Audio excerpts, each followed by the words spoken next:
Hello student. Exam preparation पे आपका स्वागत है। जैसे कि मैंने अपने पिछले वीडियो में एसएससी के सिलेबस के बारे में डिस्कस किया, वहाँ पे कट ऑफ क्या गई, वहाँ पे कितनी कट ऑफ जाती है, वहाँ पे कितने एग्ज़ाम के पैटर्न क्या है, उस पेपर का कितने स्टेज होते हैं, और मैंने इसके पहले वीडियो में यूपीपी उत्तर प्रदेश पुलिस के बारे में डिस्कस किया था।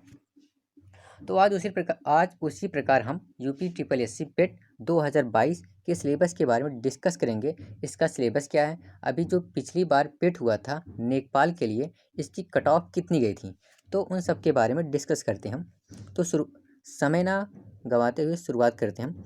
तो अगर हम बात करें जो इसके पहले अभी यूपी ट्रिपल एस सी पेट 2021 लेखपाल के लिए जो कट ऑफ जारी हुई थी वो कितनी गई थी, एक बार हम आइडिया लगा लेते हैं। टोटल देखो, एक बार बता दें इससे पहले आपको, आपका जो ये पेट का पेपर होता है ये आपके टोटल 100 नंबर के होते हैं और इसमें 100 क्वेश्चन आते हैं। 100 नंबर के होते हैं और आपके 100 क्वेश्चंस भी आते हैं। 100 नंबर के 100 क्वेश्चन आते हैं। और अगर हम बात करें, इसमें आपको टोटल 2 घंटे का समय मिलता है। और ये पेपर जो होता है ऑफलाइन मोड पे होता है। कैसे होता है? ऑफलाइन, कंप्यूटर बेस पे नहीं होता आपका, ये ऑफलाइन मोड पे होता है। तो हम बात करें यहाँ पे जो कट ऑफ गई थी अनरिजर्व कैटेगरी की यानी जनरल की, वो 62.96 गई थी। क्या गई थी? 62.96 कट ऑफ गई थी। 100 में से कितनी गई थी? 62.96। SC की कट ऑफ 61.8 गई थी 100 में से। ST की कट ऑफ 44.7 गई थी 100 में से। वहीं OBC की कट ऑफ भी 62.96 गई थी। अगर हम बात करें फीमेल कट ऑफ यहाँ पे थोड़ी अधिक चली गई थी, क्योंकि उनकी संख्या वहाँ पे कम थी, क्योंकि वैकेंसी उनकी कम थी, इसलिए वहाँ कट ऑफ थोड़ी अधिक चली गई। तो उनकी कट ऑफ गई थी 64 नंबर। अगर हम आगे बात करें तो सिलेबस के बारे में यहाँ देख लेते हैं। प्रश्नों की संख्या टोटल कितनी है? टोटल 100 प्रश्न आते हैं। टोटल समय कितनी है? टोटल आपको 2 घंटे का समय मिलता है और टोटल आपके 100 नंबर के आते हैं। तो पहला यहाँ पे क्या पूछते हैं? भारतीय इतिहास। क्या पूछ रहे हैं यहाँ पे? भारतीय इतिहास। आपके भारतीय इतिहास से कितने अंक आते हैं? टोटल आपके 5 अंकों का भारतीय इतिहास आता है। और इस भारतीय इतिहास में क्या क्या पूछते हैं? आपका पहला यूनिट दिए हैं सिंधु घाटी की सभ्यता, दूसरा वैदिक संस्कृति, दूसरा क्या? वैदिक संस्कृति। और तीसरी बात करें बौद्ध धर्म, गौतम बुद्ध की जीवन और उनकी शिक्षाएं। और चौथी बात करें जैन धर्म, महावीर में जीवनी और शिक्षाएं। मौर्य जैन धर्म में महावीर की जीवनी एवं शिक्षाओं की बात की है। और मौर्य वंश में क्या पढ़ना है? सम्राट अशोक के बारे में। और गुप्त वंश में हमें क्या पढ़ना है? समुद्रगुप्त, चंद्रगुप्त द्वितीय। और हमें क्या पढ़ना है? हर्षवर्धन को पढ़ना है। उसके बाद राजपूत काल के बाद सल्तनत काल के बाद मुगल साम्राज्य के बाद क्या पढ़ना? मराठा के बाद ब्रिटिश राज्य का अभ्युदय एवं प्रथम स्वतंत्रता संग्राम। इसका मतलब क्या है? जिस समय भारत में ब्रिटिश राज्य का उदय हुआ तब से लेके जब प्रथम स्वतंत्रता संग्राम हुआ तब तक के इतिहास को, क्योंकि प्रथम स्वतंत्रता संग्राम जो हुआ 1857 की प्रथम क्रांति हुई थी, उसको हम मानते हैं प्रथम स्वतंत्रता संग्राम। तो ब्रिटिश राज का जब भारत में उदय होता है तब से लेके 1857 की क्रांति तक। और अगर हम बात करें फिर क्या पढ़ना? ब्रिटिश राज का सामाजिक आर्थिक प्रभाव। देखो, जब ब्रिटिशर्स भारत में आए तो उनके आने से हम भारतीयों पे कौन कौन से सामाजिक और आर्थिक प्रभाव पड़े थे। तो अगर हम आगे बात करें, हम क्या पढ़ना? भारतीय इतिहास हो गया आपके 5 नंबर का। और दूसरे में क्या दिए? भारतीय राष्ट्रीय आंदोलन अर्थात इंडियन नेशनल मूवमेंट। ये भी आपका क्या आएंगे? 5 क्वेश्चन 5 नंबर के। इसमें क्या क्या पूछेंगे? स्वाधीनता आंदोलन के प्रारंभिक वर्ष, कि हम जो स्वाधीन हुए उसके आंदोलन के प्रारंभिक वर्ष कौन थे, क्योंकि हम पता है 1857 में क्या होता है? 1857 में क्रांति होती है। उसके बाद 1885 में कांग्रेस की स्थापना होती है। जब कांग्रेस की स्थापना होती है, शुरुआती दौर में कांग्रेस उतनी अच्छी स्वाधीन आंदोलन में पार्टिसिपेट नहीं की थी, लेकिन जैसे जैसे कांग्रेस में लोगों की पार्टिसिपेशन बढ़ती गई, जनसंख्या बढ़ती गई, वो भी उसमें आंदोलन और अधिक सक्रिय हो गए। और फिर क्या पढ़ना? स्वदेशी तथा सविनय अवज्ञा आंदोलन और महात्मा गांधी तथा साथ साथ अन्य नेताओं की भूमिका, जैसे सरदार वल्लभ भाई पटेल हो गए, बाल गंगाधर तिलक हो गए, बिपिन चंद्र पाल हो गए, इन सब नेताओं को भी पढ़ना है। आगे हम बात करें क्रांतिकारी आंदोलन, क्योंकि जब हमारा देश ब्रिटिश के अधीन था तो कुछ क्रांतिकारी आंदोलन भी हुए थे और उग्र राष्ट्रवाद भी सामने आया था। हमें उसको भी पढ़ना है। और फिर क्या पढ़ना है, विधायी संशोधन तथा ब्रिटिश इंडिया एक्ट, क्योंकि जब ब्रिटिश भारत में आए तो वहाँ पे कई सारे एक्ट आए। हमें कौन सा एक्ट पढ़ना, ब्रिटिश इंडिया एक्ट 1935, जिसे हम बोलते हैं भारत शासन अधिनियम 1935। आगे हम बात करें क्या देंगे इसमें, भारत छोड़ो आंदोलन, क्या पढ़ना, भारत छोड़ो आंदोलन, और साथ ही साथ आज़ाद हिंद फौज तथा नेताजी सुभाष चंद्र बोस के बारे में पढ़ना है। तो क्या होगा, भारतीय राष्ट्रीय आंदोलन के इतने टॉपिक आप में हैं। अगर आगे बात करें तो क्या पढ़ना, आपका भूगोल, क्या जियोग्राफी, आपकी जियोग्राफी भी आती है 5 नंबर की। इसमें क्या क्या पूछेंगे, भारत एवं विश्व का भौतिक भूगोल, क्या इसमें क्या क्या है, नदियाँ पढ़नी है, नदियों की घाटी पढ़नी है, भूजल संसाधन पढ़ना है, पर्वत पहाड़ियाँ तथा हिमनद पढ़ना है, मरुस्थल और शुष्क क्षेत्र पढ़ना है, वन पढ़ना है, खनिज संसाधन विशेषकर भारत में, जैसे जो खनिज संसाधन है आपका जो झारखंड हो गया, झारखंड, उड़ीसा, ये सब क्या है, खनिज संसाधन के बहुल क्षेत्र हैं, तो हमें उन सब के बारे में पढ़ना है, हमें कहाँ कहाँ से खनिज संसाधन मिलते हैं। तो आगे हम बात करें क्या पढ़ना, भारत एवं विश्व का राजनैतिक भूगोल पढ़ना है, जलवायु तथा मौसम के बारे में पढ़ना है, टाइम जोन पढ़ना है, टाइम जोन के बाद जनसांख्यिकी परिवर्तन तथा प्रवास, की जनसंख्या बढ़ने से कौन कौन से परिवर्तन हुए और प्रवास के इसके क्या परिणाम देखे गए। अगर हम बात करें, हमें चौथे स्थान पे क्या दिए हैं सिलेबस में, भारतीय अर्थव्यवस्था, इंडियन इकोनॉमी। इंडियन इकोनॉमी हमें ये भी आपकी 5 क्वेश्चन 5 नंबर के आएंगे। इसमें क्या पता, भारतीय अर्थव्यवस्था 1947 से 1991 तक, क्योंकि जैसे आपको पता 1947 में हम आज़ाद होते हैं। 1947 से पहले 1947 में हमारे देश में समाजवादी अर्थव्यवस्था थी, तो लेकिन कुछ ऐसे घटना आई, कुछ ऐसे आर्थिक संकट आ गए 1991 तक कि हमारे पास बहुत ज़्यादा क्राइसिस आ गई आर्थिक की। तो 1991 में LPG आया, 1991 में क्या आता, LPG, लिबराइजेशन, प्राइवेटाइजेशन, ग्लोबलाइजेशन, आर्थिक संकट के कारण। तो हमें 1947 से 1991 तक भारतीय अर्थव्यवस्था को पढ़ना है कि वो किस प्रकार से विकसित हुई हैं। हमें उसमें क्या पढ़ना है, योजना आयोग, क्योंकि योजना आयोग बनी थी और योजना आयोग कई सारी योजनाएं लाती थी पंचवर्षीय योजना के नाम से। हमें योजना आयोग पढ़नी है और पंचवर्षीय योजनाएं पढ़नी है। और क्या पढ़ना, मिश्रित अर्थव्यवस्था का विकास और सरकारी और प्राइवेट सेक्टर, क्योंकि मिश्रित अर्थव्यवस्था अगर हम बात करें भारत में क्या मिलती है, मिश्रित अर्थव्यवस्था, अर्थव्यवस्था 3 प्रकार की होती है, एक समाजवादी, एक पूंजीवादी और एक मिश्रित अर्थव्यवस्था। भारत ने क्या अपनाया, भारत ने मिश्रित अर्थव्यवस्था को अपनाया है। तो और क्या पढ़ना है, हमें हरित क्रांति पढ़नी है। हरित क्रांति के बाद क्या अपना, दुग्ध विकास, ऑपरेशन फ्लड, कि दुग्ध का विकास कैसे हुआ भारत में। आज हम दुग्ध उत्पादन में पूरे विश्व में प्रथम स्थान पे हैं। और क्या पढ़ना, बैंकों का राष्ट्रीयकरण तथा सुधार, क्योंकि बैंकों का राष्ट्रीयकरण 2 बार हो चुका था और बैंकों में सुधार हुए थे 1991 के बाद, जब भारत में LPG अर्थात लिबराइजेशन, प्राइवेटाइजेशन, ग्लोबलाइजेशन आया था। और फिर क्या पढ़ना, 1991 में आर्थिक सुधार तथा उसके बाद की अर्थव्यवस्था।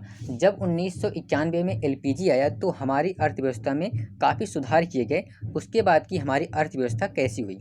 और फिर क्या पढ़ना, 2014 के बाद, 2014 के बाद आर्थिक सुधार किस प्रकार से हुए, किसके सेक्टर में, हमारे कृषि सुधार में, ढांचागत सुधार में, श्रम सुधार में, आर्थिक सुधार में, और हमारी GST आई थी, इसके बारे में हमें पढ़ना भारतीय अर्थव्यवस्था में।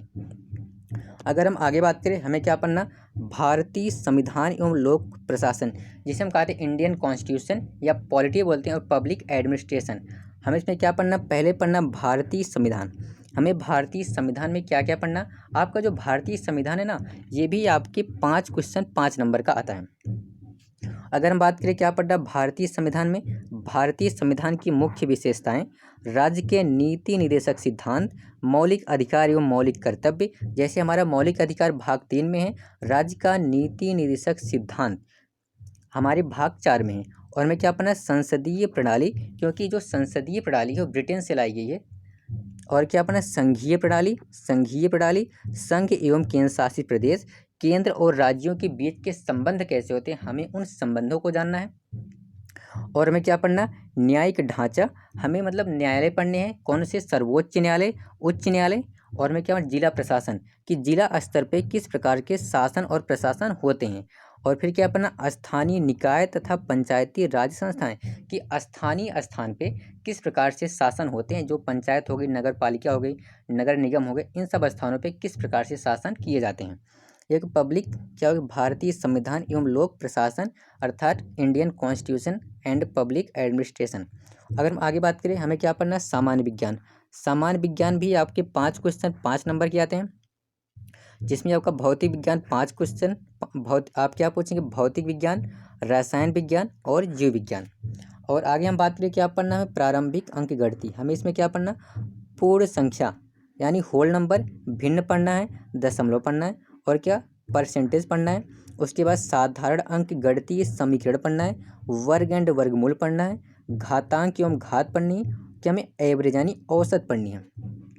तो अगर हम आगे बात करें तो, और हमें क्या, सामान्य हिंदी। हमें सामान्य हिंदी में क्या क्या पढ़ना है, सामान्य हिंदी में क्या हमें संधि पढ़नी, ये भी आपका 5 क्वेश्चन 5 नंबर का आता है। संधि हो गई, विलोम शब्द हो गए, पर्यायवाची, वाक्यांशों के लिए एक शब्द, लिंग, श्रुति भिन्नार्थक शब्द, मुहावरे एवं लोकोक्तियाँ, सामान्य अशुद्धियाँ, लेखक और रचनाएं, जो कुछ गद्य और पद्य लिखे गए उनके लेखक कौन है और उनकी रचनाएं क्या क्या हैं। और हमें 9वें नंबर क्या पढ़ना है, सामान्य अंग्रेजी। ये भी आपका 5 क्वेश्चन 5 नंबर का आता है। इसमें क्या पूछेंगे, अंग्रेजी व्याकरण और अंग्रेजी गद्यांश पे आधारित प्रश्न। एक आपको गद्यांश देखिए और उसके बेस पे आपसे क्या पूछेंगे, क्वेश्चन पूछेंगे। तो अगर हम आगे बात करें, हमें रीजनिंग पढ़नी है, लॉजिकल रीजनिंग। कौन सी, लॉजिकल रीजनिंग, तर्क एवं तर्क शक्ति। क्या पढ़ना, बृहद एवं लघु, क्रम एवं रैंकिंग पढ़े होगे, ऑर्डर एंड रैंकिंग। और क्या संबंध हमें पढ़ना है, समूह से भिन्न को अलग करना। आप में क्या देंगे, 4 ऑप्शन देंगे, 4 ऑप्शन में देने के बाद ये बोलेंगे इनमें से कौन इस समूह से अलग है। और हमें क्या पढ़ना, क्लॉक एंड कैलेंडर यानी घड़ी और कैलेंडर पढ़नी है।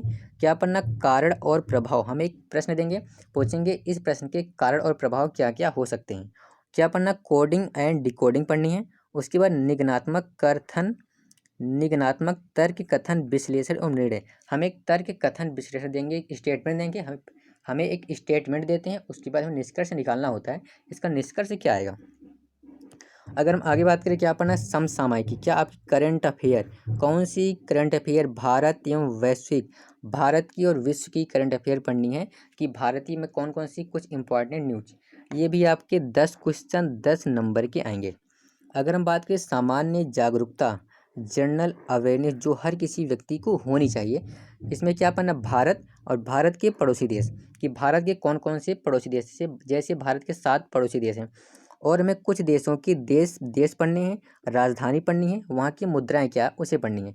और क्या पढ़ना, भारत के राज्य तथा केंद्र शासित प्रदेश, क्योंकि भारत में 28 राज्य हैं और 8 केंद्र शासित प्रदेश, उसके बारे में हमें जानकारी लेनी है। और हमें क्या पढ़ना, भारतीय संसद पढ़नी है, राज्यसभा, लोकसभा और विधानसभा, विधान परिषद पढ़नी है। क्या क्या पढ़नी है इसमें, भारतीय संसद, राज्यसभा, लोकसभा और विधानसभा, विधान परिषद। और हमें क्या पढ़ना, राष्ट्रीय एवं अंतर्राष्ट्रीय दिवस, क्योंकि कुछ इंपॉर्टेंट डे होते हैं, दिवस होते हैं जो मनाए जाते हैं। हमें क्या पढ़ना, राष्ट्रीय एवं अंतर्राष्ट्रीय दिवस। और क्या पढ़ना, विश्व के संगठन एवं उनके मुख्यालय, जैसे WHO का मुख्यालय कहाँ पे है, विश्व व्यापार संगठन का मुख्यालय कहाँ पे है, और IMF का मुख्यालय कहाँ पे है, इन सभी के हेडक्वार्टर्स कहाँ पे हैं। भारतीय पर्यटन स्थल, भारत में कौन कौन से स्थल है जो घूमने लायक हैं, इंपॉर्टेंट जो फेमस है। और हमें क्या पढ़ना, भारत की कला एवं संस्कृति पढ़नी है। क्या पढ़ना, भारत एवं विश्व के खेल, जो कुछ खेल होते हैं, भारतीय अनुसंधान संगठन, और प्रसिद्ध पुस्तकें और लेखक पढ़नी है, पुरस्कार और विजेता पढ़ने हैं। तो अगर हम आगे, क्या आपकी सामान्य जागरूकता 10 क्वेश्चन 10 नंबर की ये भी आती है।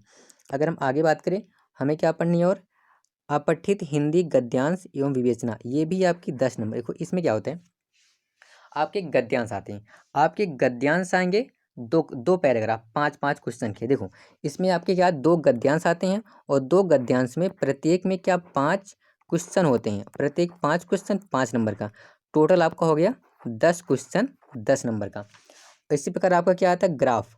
अब देखो DI, इसे बोलते हैं DI, डेटा इंटरप्रिटेशन, या हम बोलते हैं ग्राफ की व्याख्या, तालिका सारणी। ये क्या होती है, देखो इसमें आपकी 2 ग्राफ आएंगी, एक तो आपका ग्राफ मेथड आएगा और एक आपकी तालिका मेथड आएगी। कुछ ऐसे बना के देते हैं आपकी, ऐसे कर देते हैं।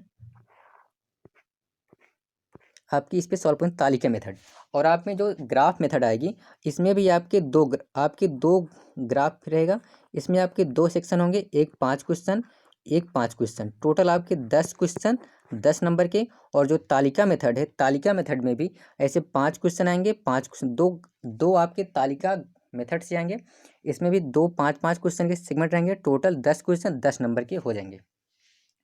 तो अगर हम बात करें तो ये रहा पूरी यूपी ट्रिपल एससी के सिलेबस की बात हो गई कि इसमें कौन कौन से टॉपिक कहाँ कहाँ से कितने क्वेश्चन कितने नंबर के आते हैं, कितने पेपर होते हैं और कितनी कटाप जाएगी। पिछली बार हमने कटाप देख लिया, इस बार कटाप तो कम से कम अधिक जा सकती है पिछली बार की तुलना में, क्योंकि पिछली बार लगभग जो फॉर्म पड़े थे वो आपके लगभग 20 लाख फॉर्म पड़े थे। इस बार तो फॉर्म आपके लगभग 40 लाख से अधिक फॉर्म पड़ चुके हैं। अब की बार देखना कट ऑफ क्या जाएगी। तो उम्मीद करते हैं आप अपनी तैयारी को इस हिसाब से बेहतर किए होंगे, क्योंकि आपका पेपर पहले 18 सितंबर को होने वाला था, लेकिन अब बढ़ा के अक्टूबर महीने में चली गई है। तो आप अपनी तैयारी को और बेहतर तरीके से कर सकते हैं। तो उम्मीद करते हैं आपको ये सिलेबस काफ़ी पसंद आया होगा। अगर आपको ये वीडियो पसंद आया हो तो चैनल को लाइक और सब्सक्राइब ज़रूर कीजिएगा।